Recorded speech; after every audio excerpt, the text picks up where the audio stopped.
Welcome to today's deep dive. We're going to be looking at this really fascinating essay by Joseph Aminian. Yeah. He really dives into these ancient terms that we hear all the time. Savior, Messiah, Mahdi, Right. but not in the way that you might think. Yeah.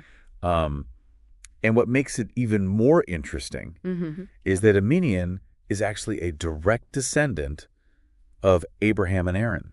Oh, wow. So he's coming at this from a really unique perspective. I see. Informed by these ancient priestly traditions. So using that background, he's kind of challenging how we normally Exactly. think about these terms in religion, Yeah. in religious contexts. Yeah. He kind of blends this academic analysis with personal stories Yes. and even some dark humor, which makes it a really interesting read. It is. But his argument is that these ancient concepts Yeah. are actually pointing towards this universal human need for psychological and spiritual well-being. So how does he connect these ancient terms to something as modern as psychology?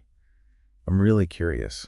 Yeah, well, he starts with this term, Good. Sigilla, Okay. which is often translated as chosen people. Right. But Aminian suggests a different interpretation. Okay. He sees Sigilla as individuals who've actually gone through a process of purification, a process that he calls the 49 psychoanalytical phases. Okay, wait, 49 phases? 49 phases. What are those? So he links these to the 5 stages of grief that we're familiar with today. Yeah. Denial, anger, bargaining, depression, and finally, acceptance. Right. And Aminian suggests that by going through these phases, all 49 of them, Wow. it symbolizes a journey where we confront our own limitations, Okay. our mortality, and we come to a deeper understanding of ourselves. So it's not about being chosen in this sort of traditional sense. Exactly. But about choosing to go through this process. Yeah, That's a big shift it is. in how to think about it. Yeah, it's a big shift. And this idea that ancient concepts have these psychological underpinnings is central to his whole essay. He argues that ancient sacred texts, myths, wisdom traditions, they're like records of early medicine and psychiatry. So he's saying that these stories, these texts, Yeah. weren't just meant to be taken literally. Yeah, There's this deeper meaning hidden within them. precisely. Okay. And he points to terms like yanmach, sephiro, Okay. kundalini, terms that are found across many different cultures. And he suggests that they represent the activation of specific psychological and physiological states, Interesting. and even links them to our modern understanding of neuroscience and psychology, like the gut-brain connection. So we're talking about ancient wisdom sort of aligning with cutting-edge science. Exactly, yeah. That's fascinating. It is fascinating. But how does this relate to Savior, Messiah, Okay. these figures that he talks about? That's where it gets really interesting. Okay. He suggests that our fear of death Okay. drives so many of us to seek solace in religion or ideology, and we avoid self-awareness. And he argues that what we truly need Okay. is to confront these fears and our own limitations. Head on. Head on, exactly. So he's not saying that religion is bad, No, not at all. but that it can be used as a way to avoid Yeah. dealing with these difficult truths about ourselves. Yeah, to avoid the hard work. The hard work of self-reflection. The self-reflection, exactly. Okay. He uses this term schmeckleheads Okay. to describe those who cling to these external sources of comfort and avoid this crucial inner work, Okay. particularly those in positions of power. Okay. He definitely doesn't hold back. He doesn't hold back. But what does he propose as an alternative? Right. If we're not supposed to rely on these external saviors, Yeah. then who or what can guide us? He suggests that our modern-day saviors are the psychiatrists and psychologists who can help us navigate the complexities of our inner world and find greater well-being. So they were sort of the guides They're the guides. on the path to mental and emotional health? Exactly. So he's reinterpreting the idea of a Messiah figure Yes. as someone who helps us achieve this inner peace and understanding That's it. rather than someone who comes to save us from these external forces. Exactly. And this ties in beautifully with his reinterpretation of the Messiah, or the Mahdi. Okay. Aminian suggests that these figures symbolize the awakening of inner light, I or see. enlightenment within each of us. Okay. It's not about waiting for an external savior, Uh-huh. but about cultivating that inner potential that's already there. So true salvation lies in that self-discovery Yes. and connecting with our own beauty and power. Yeah, you got it. Okay. And to illustrate this, he uses this powerful anecdote about a young girl he Yeah. encountered who was wearing cherries as earrings. I love that story. It's such a simple story, so simple. but it's so profound. Right. He describes it as an act of pure creativity, Yes. embodying a kind of divine presence. It's like he's saying that this spark of divinity, this Messiah potential, Yes. is within each of us just waiting to be uncovered. Exactly. But how do we access that potential? Well, he points to a quote by Khalil Gibran, who said that true knowledge resides within oneself. Okay. And Arminian uses this to emphasize the importance of turning inwards, of tapping into our own inner wisdom. So it's self-reflection, personal growth. Yes. As that pathway to enlightenment rather than relying on external sources of authority. That's it. And he doesn't stop there. He actually challenges us to revisit our cultural and traditional roots. Yes. But not in a blindly obedient way. No. He wants us to use these ancient texts tools. as tools for self-reflection to find meaning and guidance within our own heritage. Exactly. So it's don't just accept what you've been told. Yes. Question it, explore it. Question it. See how it resonates with your own experience. See how it resonates. Exactly. He stresses the importance of critical thinking, continuous self-improvement, and seeking answers from within. It's really empowering. It is. It puts the responsibility for our own growth and well-being squarely on our own shoulders. Exactly. Now, before we move on to the next part of our deep dive, I want to touch on his message to Rabbi Friedman, which I found really thought-provoking. Yes.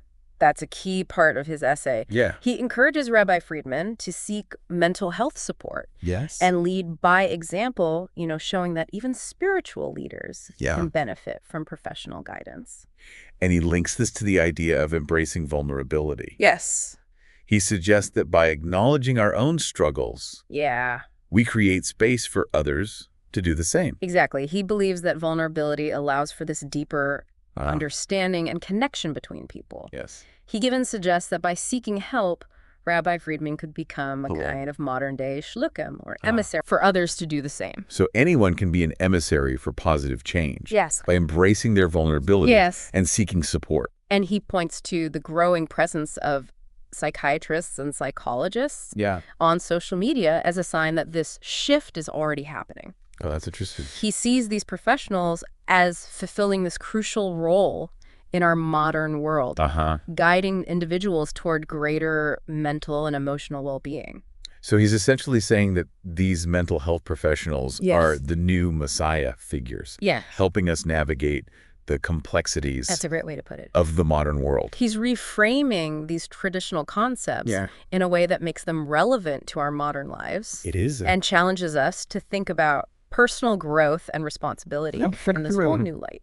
This is giving me a lot to think about. Yeah. We'll be back in just a moment with part 2 of this deep dive, where we'll explore these ideas further and consider their implications for the future. All right. Stay with us. Okay. As we were discussing Arminian's ideas earlier, Right. I was struck by how he encourages us to decode these ancient texts. Yeah.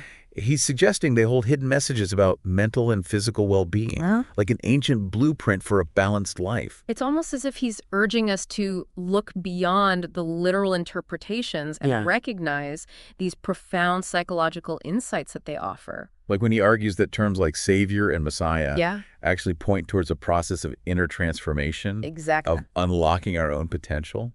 And that ties back to his emphasis on the 49 psychoanalytical phases. Right. It's about confronting our limitations and ultimately accepting ourselves fully. It sounds like a pretty intense journey. It's definitely a process, but he suggests that this journey of self-discovery is crucial for achieving true inner peace. Right. He emphasizes that it's not about seeking validation from external sources or relying on a savior figure. Okay. But it's about doing the inner work, the hard work. The hard work of self-reflection. Of self-reflection. One thing I found fascinating was how he connects these ancient ideas to modern science. Yeah. He talks about Yanmach, Savoir, and Kundalini. Yeah, those are interesting. And links them to things like neuroscience and even the gut-brain connection. It is fascinating. Can you explain that a little more? Those terms went a bit over my head. Absolutely. So let's take Kundalini as an example. Okay. In some ancient traditions, it's described as this dormant energy located at the base of the spine. Okay. And Arminian suggests that activating this Kundalini energy relates to achieving higher states of consciousness and well-being. I see. So he's saying that these ancient cultures, in their own way, understood Yeah. the mind-body connection Yes. that we're only now beginning to fully appreciate Exactly. with modern science. They recognize that profound link between our mental, physical, and spiritual well-being. Right. Long before we had the scientific tools to understand it. It's like they were intuiting what we're now proving through research. Exactly. And this brings us back to that provocative term he uses, schmeckleheads. Yeah. It seems like he's not just talking about individuals, Right. but also about a certain mindset Yeah. that can permeate society even at the highest levels of power. You're right. He's suggesting that this fear-driven mentality can have a profound impact on the choices we make, both individually and collectively. He even connects it to the threat of nuclear war, suggesting that leaders who are unwilling to confront their own mortality might be more likely to make reckless and destructive decisions. It's a sobering thought. It is. But one that highlights the urgency of his message. Right. He's calling on all of us, especially those in positions of authority, to prioritize mental health, to seek professional support, and to cultivate a greater level of self-awareness. It sounds like he's saying that by healing ourselves, we can begin to heal the world around us. That's a great way to put it. And he offers a very concrete solution, seeking help from psychiatrists and licensed clinical psychologists. He views these professionals as the true messiah figures of our time. So the guides. Guiding individuals toward mental and emotional well-being. Exactly. It's a pretty radical reinterpretation of these traditional concepts. It is. I mean, it's not every day you hear a psychiatrist being referred to as a messiah. Right. But it makes a lot of sense within the context of his argument. Yeah. He's suggesting that true salvation doesn't come from some external force or figure, but from cultivating a healthy and balanced inner world. And he doesn't shy away from calling out religious leaders either. No, he doesn't. His message to Rabbi Friedman was particularly striking. Yes. He encourages him to seek mental health support himself and to lead by example. And that it's okay to not have all the answers, to seek help when you need it. He believes that this kind of vulnerability can have a ripple effect, inspiring others to do the same, and ultimately creating a more compassionate and understanding society. There's another term he uses that I'd love to unpack a little more, amsegula. Okay. He challenges the traditional translation of chosen people, offering a completely different interpretation. He does. He argues that amsegula actually refers to individuals who've gone through this purification process, a journey of self-discovery and growth. I see. This is represented by those 49 psychoanalytical phases we talked about earlier. So it's not about being chosen in a preordained sense. Exactly. But rather about making a conscious choice to embark on this journey of inner transformation. It's about actively engaging in the process of self-reflection and growth, regardless of your background or beliefs. This opens up the possibility for anyone to become amsegula, doesn't it? Oh, yes. It's a much more inclusive and empowering perspective. It is. Minion is suggesting that we all have the potential to achieve this higher level of awareness and connection. But it requires effort and a willingness to confront our limitations. And he emphasizes that this journey is not about seeking external validation or adhering to rigid doctrines. He's encouraging us to connect with our own inner wisdom and discover what truly resonates with us. And that connects to his point about returning to one's cultural and traditional roots, but in a critical and discerning way. It's not blind faith or unquestioning acceptance. He wants us to engage with our heritage, to use those ancient texts as tools for self-reflection and growth, but to also apply critical thinking and question assumptions. So it's about finding meaning and wisdom in our traditions while still maintaining our own sense of agency and discernment. Exactly. He encourages us to view these texts as diagnostic tools, helping us identify any internal imbalances or blockages that might be hindering our well-being. And this is where the importance of self-awareness and continuous self-improvement comes in. Absolutely.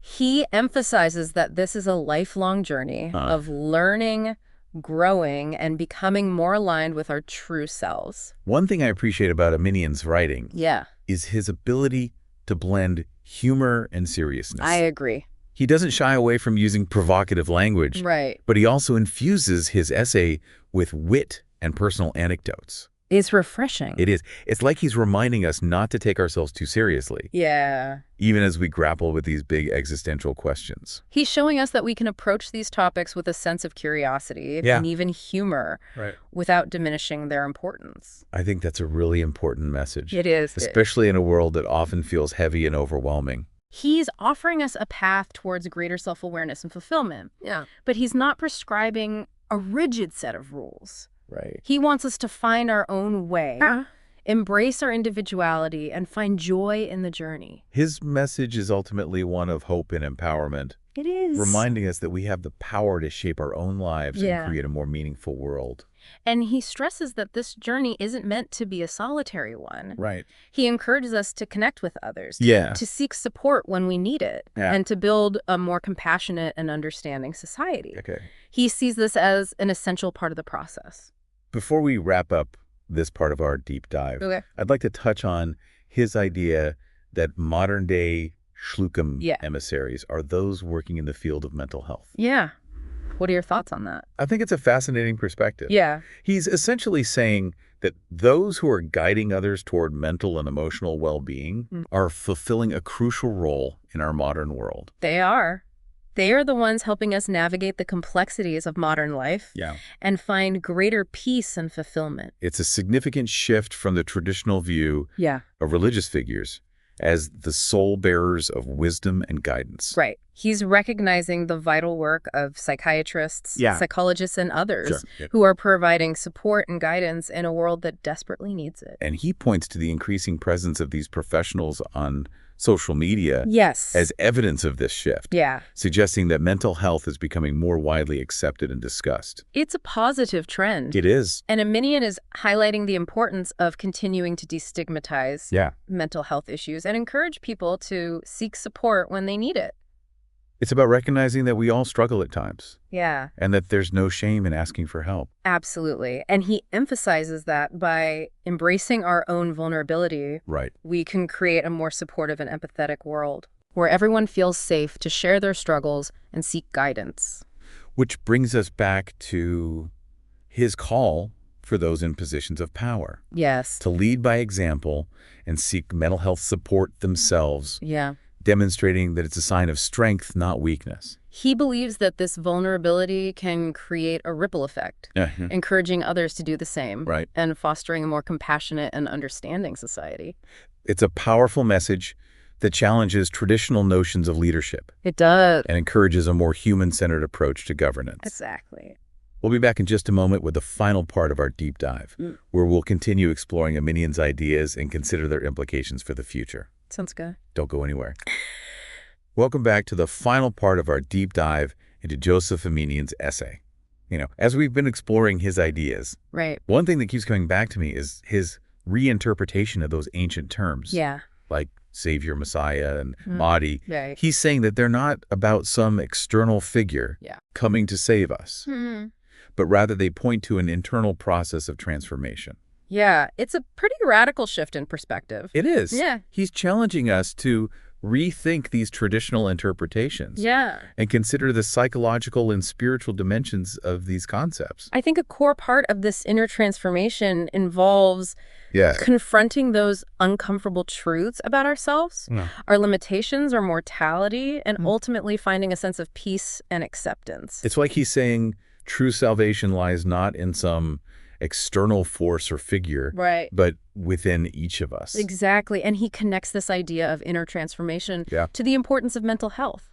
He even goes so far as to suggest that the true saviors of our time are those who help us navigate the complexities of our inner world and find greater well-being. So he's talking about psychiatrists, psychologists, therapists, the people who guide us towards a healthier relationship with ourselves. Exactly. He's highlighting the critical role that mental health plays in our overall well-being, both individually and as a society. And remember, he even suggests that some individuals, especially those in positions of power, may need professional help to confront their own fears and prevent potentially disastrous consequences. It's a bold statement, but it underscores how deeply he believes in the power of mental health support. He sees it as essential for creating a more stable and compassionate world. And this ties into his call for those in positions of power to lead by example. Absolutely. He challenges them to be vulnerable. Yes. To seek mental health support themselves. Yeah. And to show others that it's a sign of strength, not weakness. He believes this vulnerability can foster greater understanding and compassion in society. It's about normalizing the idea that we all struggle sometimes. Right. And that seeking help is a positive and courageous step. It paints a picture of a more human-centered world. Yeah. Where we acknowledge our shared struggles and support each other. Yes. In our journeys towards greater well-being. And if I remember correctly, he even ties this to preventing things like nuclear war. You're right. He suggests that leaders who are afraid to confront their own mortality might be more likely to engage in reckless and destructive behavior on a global scale. That's a pretty sobering thought. It is. Yeah. But it emphasizes the urgency of his message. Yes. We need to create a world where vulnerability and compassion are valued, where seeking mental and emotional support is encouraged. He's calling on all of us to prioritize mental health. Yes. Both individually and collectively. And he doesn't stop there. He even proposes that the real shlukim, the emissaries of our time, are those working in the field of mental health. He's essentially elevating the role of therapists, counselors, and mental health professionals to a position of immense importance. He sees them as guides on the path to greater well-being. He's suggesting that these individuals are the ones who are truly helping us navigate the complexities of the modern world and find a sense of inner peace. And he sees the growing presence of these professionals on social media as a positive sign that mental health is becoming more widely accepted and discussed. It's like he's saying that the stigma around mental health is slowly starting to fade. Hopefully. And that seeking help is becoming more normalized. Which is a huge step in the right direction. It is. But as he points out, there's still a lot of work to be done. Of course. In terms of destigmatizing mental health issues. And ensuring that everyone has access to the support they need. He's reminding us that this is an ongoing process. It is. A journey that requires continuous effort and commitment. Exactly. And it connects back to his reinterpretation of emsegula. Yes. Those who have undergone a process of purification and growth. He's suggesting that anyone can become emsegula, regardless of their background or beliefs. It's about making the conscious choice to embark on this journey of self-discovery and transformation. It's a powerful message of hope and empowerment. It is. It's a reminder that we all have the potential to achieve greater self-awareness and create a more meaningful life for ourselves and for the world around us. It's encouraging us to step into that potential, to embrace our own inner Messiah and become agents of positive change. Well, this has certainly been a thought-provoking deep dive into Joseph Aminian's work. It has. What stands out to you as the most important takeaway? For me, it's his call to action. You know, he's not just presenting ideas.